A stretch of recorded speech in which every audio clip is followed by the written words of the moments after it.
The X-Zone radio and TV show is largely an opinion talk show. All opinions, comments, or statements of fact expressed by Rob McConnell's guests are strictly their own and are not to be construed as those of the X-Zone radio and TV show or in any manner endorsed by Rob McConnell, Relmar McConnell Media Company, Talkstar Radio Network, its affiliated stations, or employees.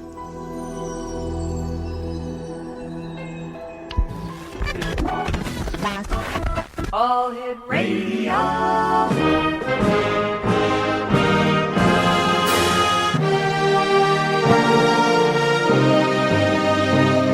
Welcome to the X Zone, a place where fact is fiction and fiction is reality. Now, here's your host, Rob McConnell.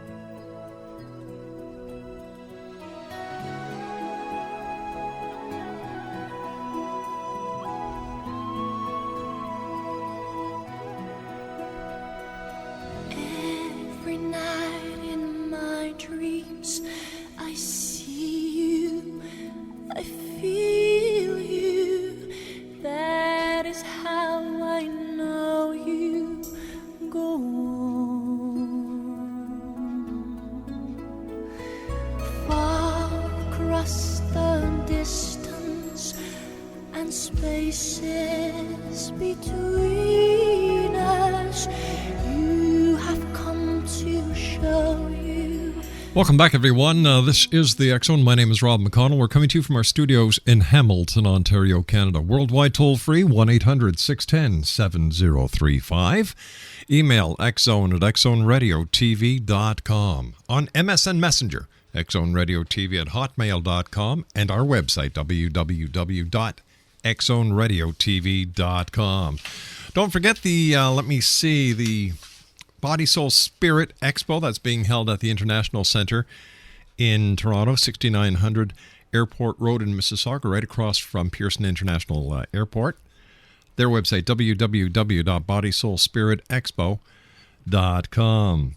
We're going to be talking to Mark Gumbinger this hour. We're going to be talking to him about the Titanic disaster.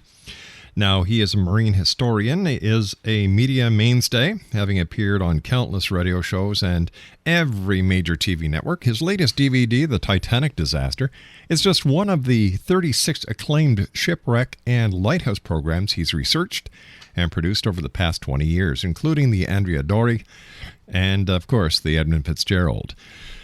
And joining me now is Mark Gumbinger. And Mark, welcome back to the X-Zone. Nice having you with us. Well, thanks for having me back, Rob. I have to ask you this. What is the attraction every year to the Titanic? It seems to be, it's really the mother of all shipwrecks. Mm-hmm. Here we are 100 years ago this month, the Titanic sank. And, 200 years from now, long after we've come and gone, people will be talking about it. And 300 years, I think it's a story, it's a comedy of errors, Rob. You have this beautiful ship on her maiden voyage, mm-hmm. which started out virtually unsinkable, and somewhere along the way in the media hype and everything, it virtually was dropped, and then it was on the unsinkable ship. And it was almost like they were tempting fate and God that there's no, you're a beautiful vessel. Mm-hmm. It's mind-boggling. Here, your maiden voyage on 882.5-foot ship. 53,000 tons, carrying over 2,000 people, mm-hmm. and it was like a slice of the world in a time capsule. You had it was a little city. You had your first class millionaires, you had your second class, then you had your steerage, your third class, and if just maybe one or two of these like numerous things would have changed, the history would have been changed, and the ship probably wouldn't have sank at all, and it probably would have gone on to 20 or 35-year career, very similar to its sister ship, the Olympic, mm-hmm. which is yet even another thing that caused the Titanic to be in the wrong place at the wrong time, because the two sister ships, the Olympic and the Titanic, were being built side by side, and when the Olympic was just a little bit ahead of the Titanic, went out on her sea trial, she ended mm-hmm. up colliding with another ship, a German naval vessel, and they had to bring her back and work on her. She was injured and she had a hole in her, but not enough to make her sink. Wow. And they took all the men off the Titanic, Rob, and they put her all back over on the Olympic to finish that up. So it pushed the Titanic back another 20 days from her leaving Southampton, England, to head to New York, which actually caused that iceberg to come farther south. And, we know the rest from there. Yeah, having done all the research on so many wrecks and lighthouses, is there a common thread or a common element that you've been able to discover when it comes to a shipwreck? More often than not, it's a combination of human error along with the environment. All right, stand by, Mark. I'm sorry, we have to go to our commercial break. We'll be right back. Exonation, Mark Gumbinger is my special guest. The website is www.titanicdiverdvd.com. That's www.titanicdiverdvd.com. Mark and I will be back after this 2-minute break as the X Zone continues from our studios in Hamilton, Ontario, Canada. Don't go away.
Down to paradise, at least it's not for me.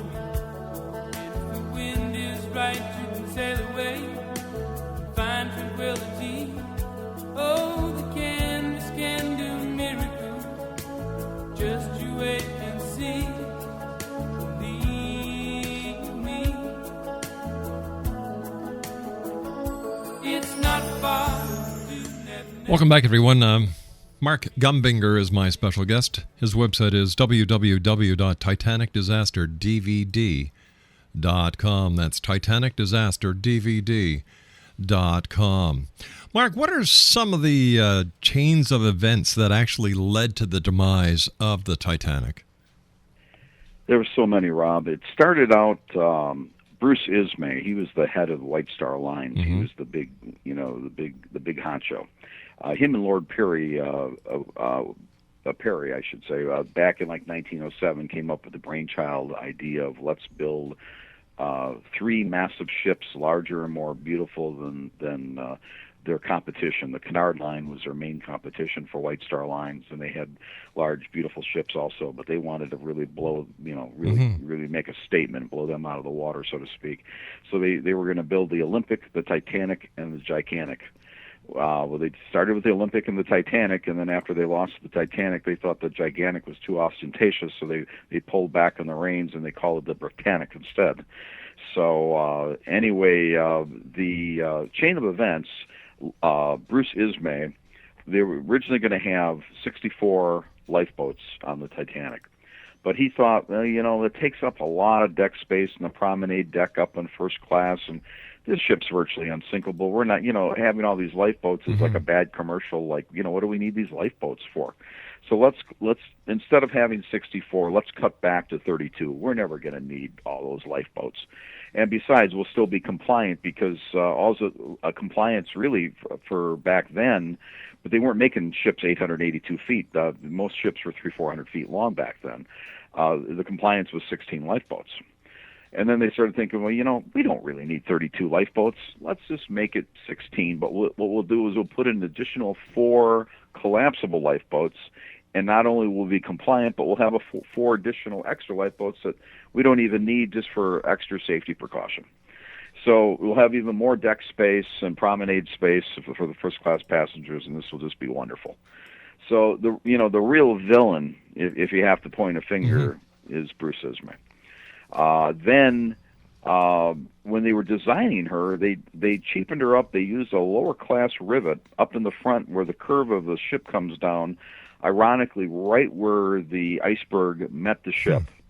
They went from like a third class rivet to a fourth class, which had less steel and more slag in it, and it wouldn't withhold as well.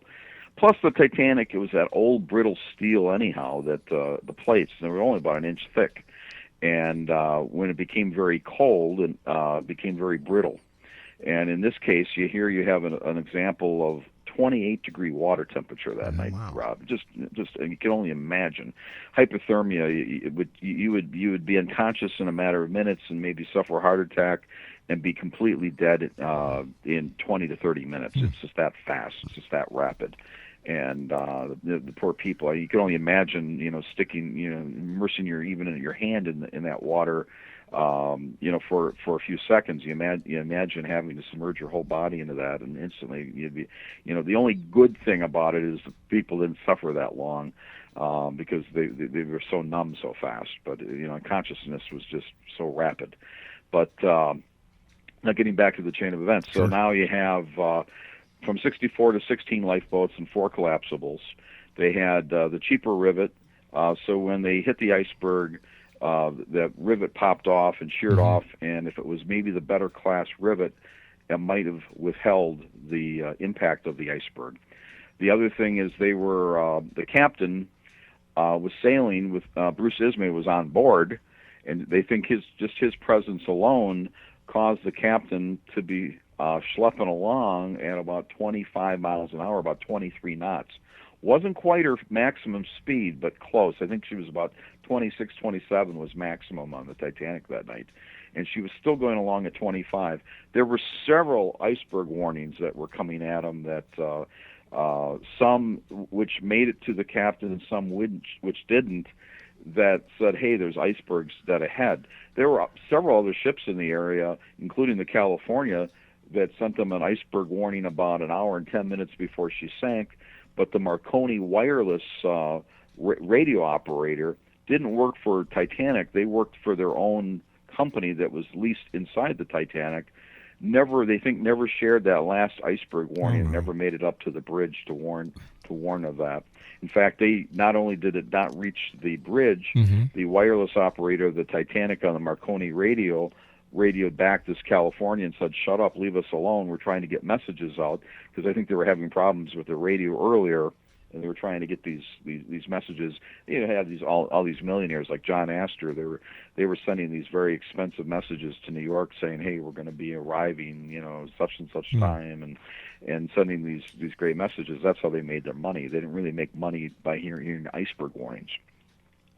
So it's just again, this comedy of errors, Rob.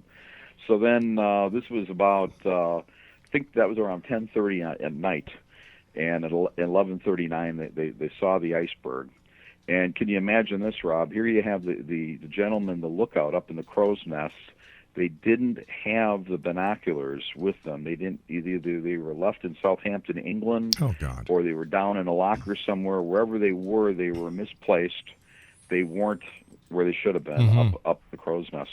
So they were running up there basically with their naked eye. And then on top of everything else, Rob, it's a moonless night, so you don't have any ambient light from the moon. And it was a flat, dead, calm night, so you didn't have any frothing up on the iceberg where if there was a little bit of a chop, you could see the iceberg a lot sooner. Just a comedy of errors. One thing right after the next. Why did they think that the Titanic was unsinkable, especially if they used second quality rivets, metal that was only sheet metal that was only an inch wide? What gave them the idea that this ship was unsinkable? These iron plates are about an inch thick.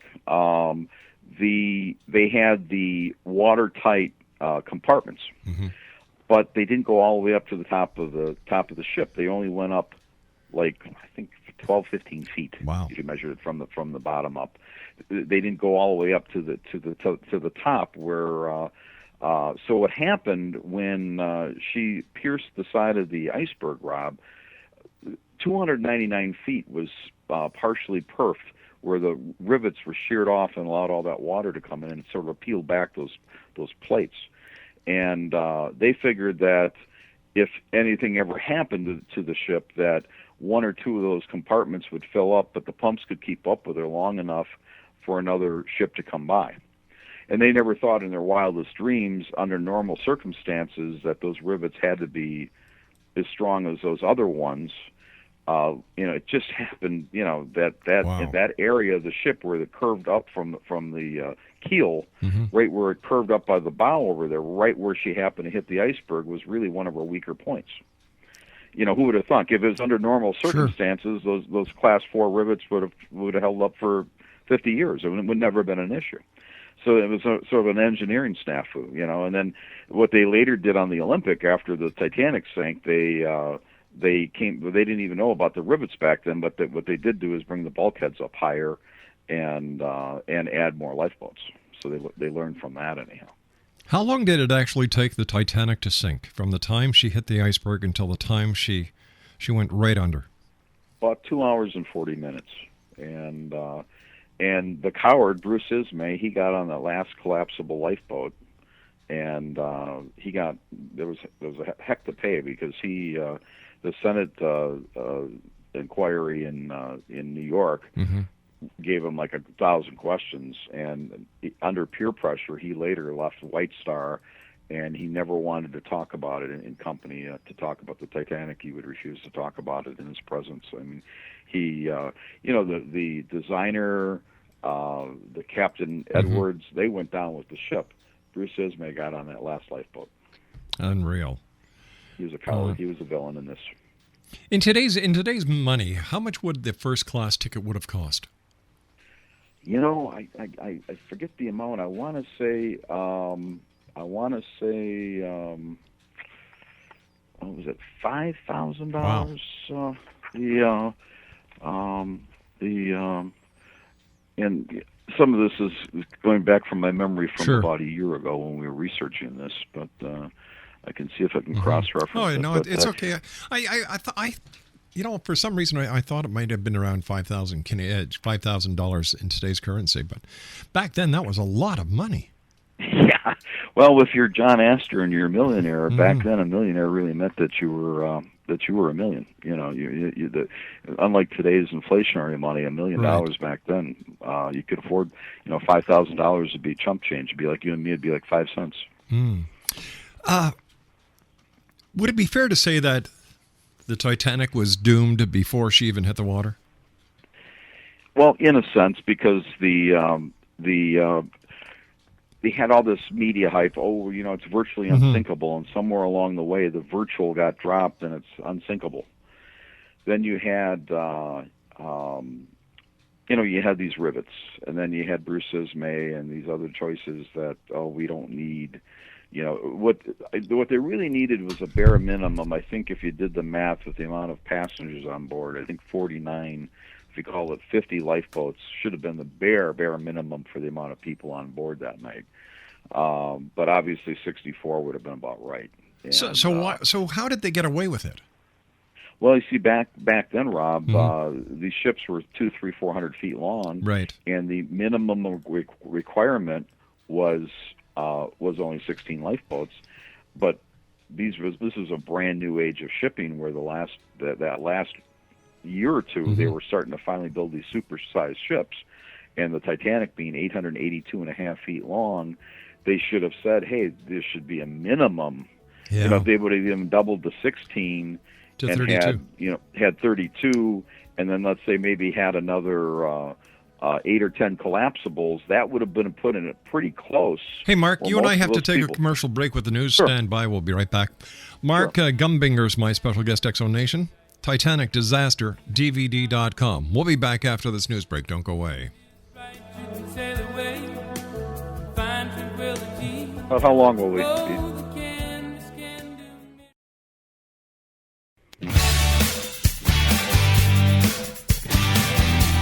You're listening to the X Zone Radio Show, live and around the world on the Talkstar Radio Network. X-Zone Broadcast Network, UK High Definition Radio, Euro High Definition Radio, and Star Cable. Our toll-free telephone number worldwide is 1-800-610-7035. Our email address, xzone@xzoneradiotv.com. On MSN Messenger, xzoneradiotv@hotmail.com. And our website, www.xzoneradiotv.com.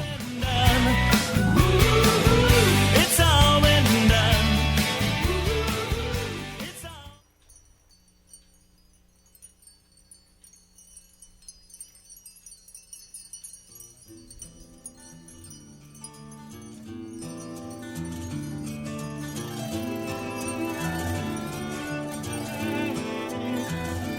Well, I feel me hooray, I feel she's ready for flow.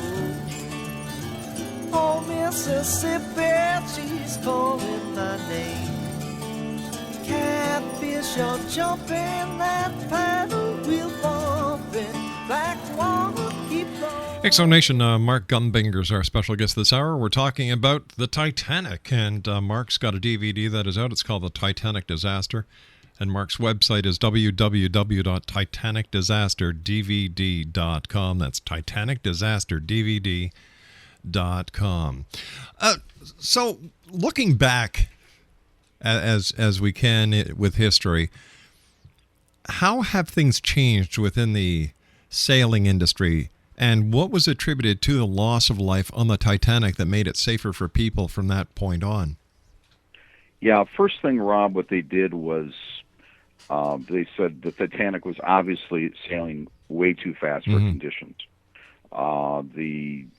They immediately passed a law that there should be an equal amount of lifeboat size for the amount of people on board, and they immediately made those changes to the sister ship, the Titanic sister ship, the Olympic, and other ships that were sailing, and they finally were catching up with the larger length and the larger size vessels to be in compliance with those requests. They also passed a law that you should back then. I think it was around midnight. They would turn the radios off in the ship, so they passed a law that there should be a 24-hour radio communication aboard vessels. And ironically, after they passed that, there was a ship in the Chicago harbor, the Eastland, and it was sort of a top-heavy ship. A couple of years later, and we did a program on that. You can go to our website, edmundfitzgerald.com, and look at that one as well. It links from the Titanic Disaster DVD.com. But on the Eastland, they took a top-heavy ship and they took the superstructure, reinforced it with concrete, and put additional heavy lifeboats on it. So when people were boarding in the Chicago River that morning, as a result of this law that was passed with the Titanic, it made the engineer was trying to keep the ballast level, and people were running from one side of the ship to the other and looking at people on the shore and waving at them. Right. And the ship capsized in the Chicago harbor, and 835 people died as a result of this. And pretty much, here you're passing a safety law as a result of from the lifeboats in the Titanic, and here you cause another 835 people indirectly as a result to die, and which is supposed to be something for safety. So sometimes you just can't win with this. But pretty much going too fast for conditions, not having enough lifeboats, and the radio communication that really hurt. Because there was another ship, Rob, California, this is the one that warned the Titanic about the iceberg. But when the Marconi operator on the Titanic shouted back, "Shut up, leave us alone," turned off the radio and went to bed about 10:30, 10:45 that night. And then an hour later, she came in contact with the iceberg. So when they were radioing for help and an SOS and sparking back with the radio to the California, that operator went to bed. And then there was even more. They were launching rockets that night, and they saw rockets, and they even woke up the captain, but the captain looked and he decided, that's nothing, maybe they're celebrating or whatever, and he went back to bed, and they didn't hear about it until the next morning after the Carpathia, which was like 60 miles away. They had to steer around 6 icebergs that night, and they even modified the ship's engine. They modified the heat in the engine so they could gain about another 3 knots. But unfortunately, they were too late to pick up all those people because they were frozen to death from the hypothermia, being in the water from the exposure. Where the California, if they were, there was the Senate testimony in New York. They said that they believed that if the California would have responded, they could have probably saved just so many lives. I mean, over 1,500 souls were lost that night, Rob. It's a lot of people. Mind you, one loss of life is too much. However, 1,500 people, my Lord. I understand the people of Halifax, Nova Scotia, played a big part in the aftermath. Yes, there was. They have the cemetery and the tributes, and they have wonderful remembrances there every year, and they have the just wonderful cemeteries, and you can see so much documentation, and there's a museum over there, and it's sort of really the gateway because there were so many of the bodies that they recovered ended up there as well. Could this happen again? Yes, and it did.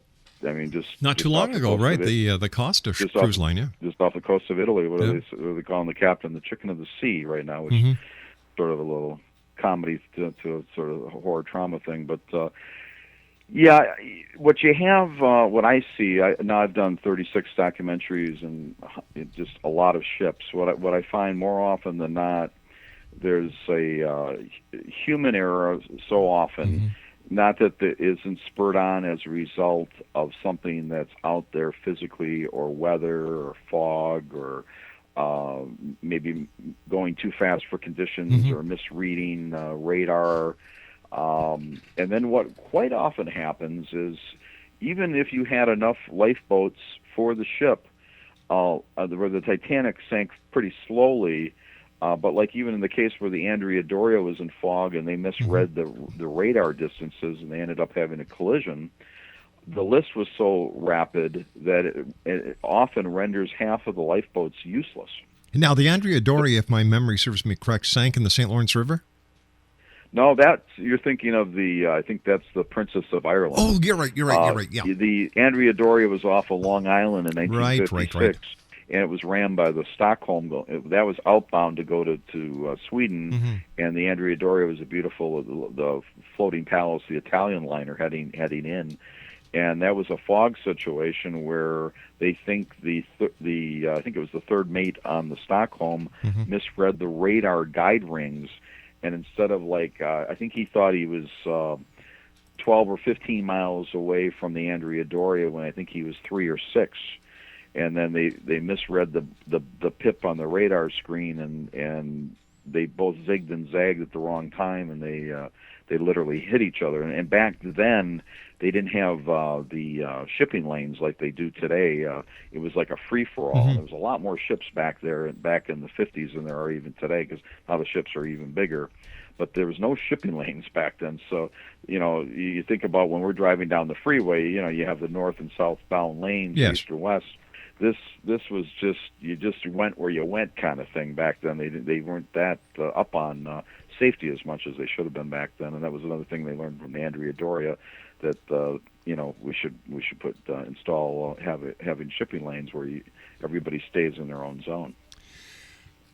The last time you were on, Mark, we talked about the Edmund Fitzgerald.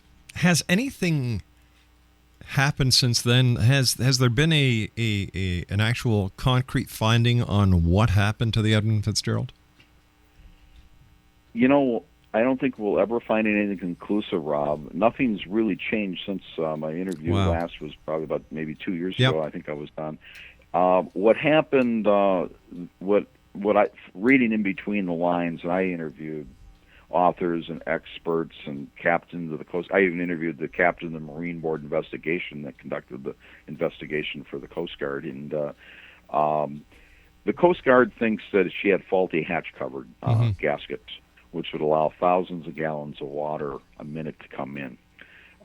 There was a huge freshwater hurricane that night. There was 35-foot waves, some largest waves that are capable on Lake Superior that night. And now we're talking the Great Lakes. The Great Lakes and Lake Superior especially has a wave that'll just chop your ship to death. where the ocean has these big swales in the separation, but the Great Lakes and Lake Superior, the distance between the waves is so much shorter. Is that what they call the Three Sisters? Yeah, there was Three Sisters also. That mentioned that a larger wave than normal came by in a succession of three. Captain Bernie Cooper testified that he thought there was a much larger wave that came by and thought that caught up to her. The most popular theory that from all the research that I later believe in, which I first thought maybe the Coast Guard was right with the faulty hatch cover gaskets, is that she touched on a shoal near Caribou Island. And most sailors will believe that she grounded, and both of her radar units were out. And if she bottomed out, she could have opened up some water below her waterline, and she was carrying this tactinite iron ore, Rob, and this ore just really absorbs like 25-30% of its weight in water. Wow. And in the Fitz case, the Fitzgerald only had a center drain, so she didn't have a right or left or starboard or port drainage system. All that water had to go down the middle of the ship, all the way back to the rose box in the back, and that would be pumped out. And her pumps were on, and she did have a starboard list. And literally in a blip of a radar screen, Rob, the Captain McSorley, he had a ship-to-shore wireless radio. In a blip of a radar screen, she disappeared, and she vanished. And literally about a couple minutes before that, the third mate on the Anderson was communicating with Captain McSorley on the Fitzgerald, and he says, "By the way, how are you making out?" And he says, "Well, we're holding our own. We're going along like an old shoe." And literally in a blip of a radar screen, a couple minutes later, she vanished. That's how fast she sank that night. 29 souls lost. And am I correct in believing that still there has not been one body recovered from that sinking? They say Lake Superior never gives up her dead. I think at one point they claimed a diver claimed they saw some kind of body. I don't know conclusively on that. And to answer your question, the beginning of the question on the Fitzgerald, they still conclusively don't know what caused her to sink, because the bow is in 24 feet of the muck of the bottom of Lake Superior. They did look at the stern. They couldn't find any conclusiveness if there was any grounding. And the middle of the ship is just a debris field. It's about 200 feet, which is a garden up mess. It's just a huge debris field. But the bow is in 24 feet of the lake's floor, so we'll never know. And I don't see how that's going to change. I don't think it's considered pretty much an underwater grave at this point, and out of respect for the families and the people that lost their lives that night. And I think rightfully so. It should just remain that way. Out of your 36 productions that you've done, which is the most popular? For me, the Edmund Fitzgerald. And I happen to own the website edmundfitzgerald.com, so there could be part of that. But that's sort of the Titanic of the Great Lakes, if you will. Now, our Titanic is newer, but I do a lot with the Great Lakes. We've done haunted tales of the Great Lakes and haunted lighthouses of the Great Lakes. I did ghostly lighthouses of North America. We did Great Lakes shipwreck disasters. So we got a lot of Great Lake things going on, Rob. So for us, the Edmund Fitzgerald, we have the Edmund Fitzgerald anthology, which has the 4 one-hour DVDs, and we have the wreck of the Edmund Fitzgerald and the Edmund Fitzgerald past and present. Our latest one is the Edmund Fitzgerald controversy, and we have a 2-pack right now. If you go to either one of our websites, where that'll link, you can get the new Titanic and the Edmund Fitzgerald controversy. That's a pretty popular one. But for us, the Titanic isn't as popular as the Fitzgerald. The Fitzgerald is the Titanic of the Great Lakes, if you will, Rob. Yeah, but, but we specialize a little bit more in the Great Lakes, so there could be some of that. And there's been an awful lot of saturation on the Titanic, obviously, with the 100-year anniversary, and since the movie 13 years ago also. And of course, it's coming back out now in theater in 3D. 3D, it was just released earlier this month, So I haven't had a chance to see that. I've been a little busy boy here doing some interviews. That's great. I've got about 2 minutes before my next break. Why did you get involved in shipwrecks and lighthouses? My late father used to always tell me about the Titanic and the Andrea Doria. I grew up on the Great Lakes. I grew up between Chicago and Milwaukee on Lake Michigan, and there was a shipwreck called the SS Wisconsin that sank off Kenosha, Wisconsin. And he used to always fill me with these stories about that, and I started making films many years ago, and I did this documentary as a labor of love on the Wisconsin, and there was a lot of interest in it, and I proceeded to make more and more of them, and my first one was the mystery of the Edmund Fitzgerald. The first Fitzgerald one was my fifth documentary on shipwrecks, and then we started doing more and more of them, and then we thought, well, let's try some lighthouses, because there's some fascinating stories about lighthouses. So we did that, and then we sort of went back to the ships, and then here the crown jewel for us is obviously the next one was, we did the Andrea Doria, but the Titanic, that was, that's the one, and here we are over 20 years later, and we're still trucking along. Stand by. You and I have to take our final break for this hour. X-Zone Nation. We're talking to Mark Gumbinger. Here's the website, www.titanicdisasterdvd.com. That's titanicdisasterdvd.com. When we come back, we've got about 4.5 minutes when we come back. So we're going to ask Mark about haunted lighthouses. Why not? This is the X-Zone, a place where people dare to believe and dare to be heard. Mark Gumbinger and I will be back on the other side of this commercial break as we continue from our studios in Hamilton, Ontario, Canada. Don't go away.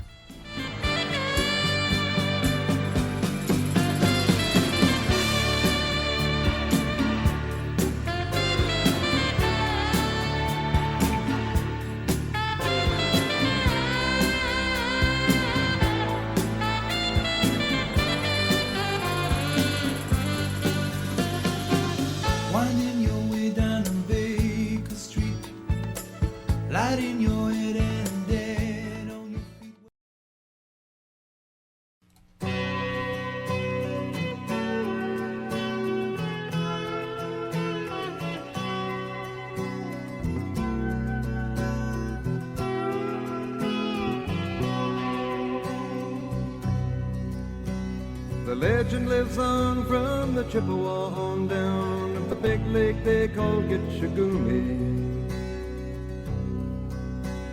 The lake, it is said, never gives up her dead when the skies of November turn gloomy. With a load of iron ore, 26,000 tons more than the Edmund Fitzgerald weighed empty. That good ship and true. Mark, you and I have been talking about the Andrea Doria. We talked about the Edmund Fitzgerald, as sung there by Gordon Lightfoot, and we also talked about, of course, the Titanic. But you've also done DVDs and productions on haunted lighthouses, and in your opinion, where is the most haunted lighthouse in the Great Lakes? Oh, there's so many of them. People seem to gravitate toward lighthouses in general. I think they're really, for us, they're almost our North America and Canada and the United States. They're really the castles that we have here, where Europe has their castles. Yeah. To us, I think Canada and the Great Lakes and in our areas, and they are our castles. And every lighthouse has a story, and virtually every lighthouse has a haunted story. Now, are they true or not? They might be, or they might not be, but a lot of them are fun to talk about. There's one of the big ones that come to mind for me is the old Presque Isle Lighthouse up in Lake Huron. Mm-hmm. It continues to turn its lights on for passing ships, even though the wiring to the lamp has been removed. There was an incident where somebody was out in the fog one night, and they were summoned back to shore from the light of the old lighthouse, but the Coast Guard came in and cut out all the electric to the lights. But somehow, some way, and there's been hundreds of documentations that the light was on. Wow. How do you explain something like that? There's the one in Gibraltar Lighthouse in Canada, where there was a story of a murdered beer maker, and he's allegedly still looking for his murderers. He was a lighthouse tender keeper, and he liked making his own beer, and he had some like a little bar one night, and some people came back, and I think he cut him off from drinking, and they came back and killed him. So he's supposedly seen still looking for his murders that night.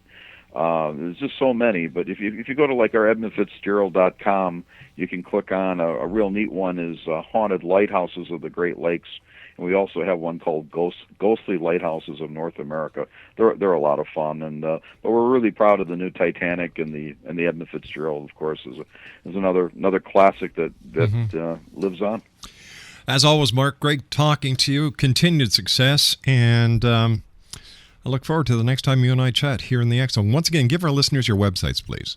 Sure. You can go to TitanicDisasterDVD.com. That's www.TitanicDVDdisaster.com, and that'll also link you to our EdmundFitzgerald.com. That's www.EdmundFitzgerald.com. Mark, take care of yourself. Look forward to the next time we meet. Thanks, Rob. Bye-bye now. Bye. Well, that's it, X Zone Nation. Another great 4 hours. And, of course, if you'd like further information on Mark Gumbinger, you can go to EdmundFitzgerald.com or TitanicDisasterDVD.com. That's TitanicDisasterDVD.com. Well, there we go. Another show, another 4 hours. Some of our affiliates are going to carry us another 4 hours. However, if your affiliate doesn't and you'd still like to listen to the show, you can listen to us online 7 days a week, 365 days of the year, 24 hours a day at www.xzonetv.com. So until the next time we meet, take care of each other. We are our brother's keeper. And smile. It doesn't hurt. And you're going to make somebody's day 100% better than it was before. So until tomorrow, X Zone Nation, always keep your eyes to the sky and your heart to the light. Good night now. I know who I want to take me home.